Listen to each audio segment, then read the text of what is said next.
आपण आता बघतोय ही टोपली कारवी अकरा किंवा बकरा असं म्हटलं जातं याला ग्रामीण भाषेमध्ये.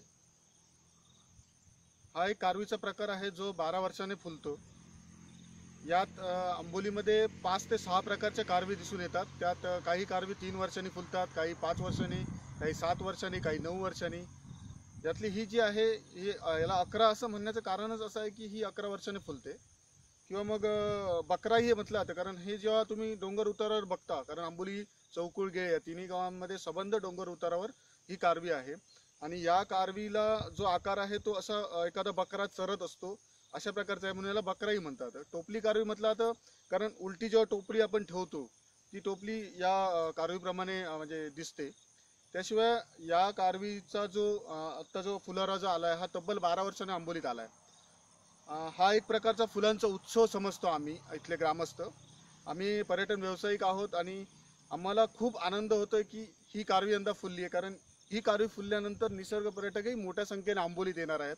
त्याशिवाय इथल्या निसर्गाचे सुगीचे दिवस यंदाच्या वर्षी म्हणा किंवा यापुढे असतील, कारण ही टोपली कारवी फुलल्यानंतर निसर्गात शेतात किंवा एकंदरीत वातावरण हे सुगीचं असतं असं म्हटलं जातं जाणकारांकडून. तर आम्ही आशा करतोय की खरोखरच सगळं दुष्काळाने हे सगळं निघून जावं आहे त्याचं हे प्रतीक असावं.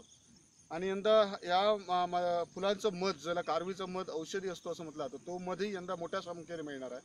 तर त्या मधाचे चव लोकांना चाखता येणार आहे.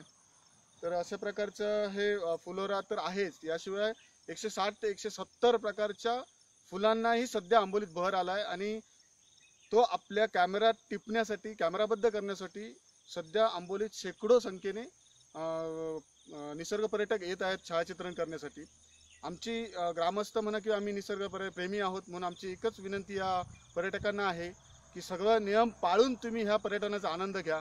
अन्यथा कासमध्ये ज्याप्रमाणे निर्बंध घालावे लागले त्याप्रमाणे आंबोलीत घालू लागू नये हीच एक इच्छा आम्ही व्यक्त करतो या ठिकाणी.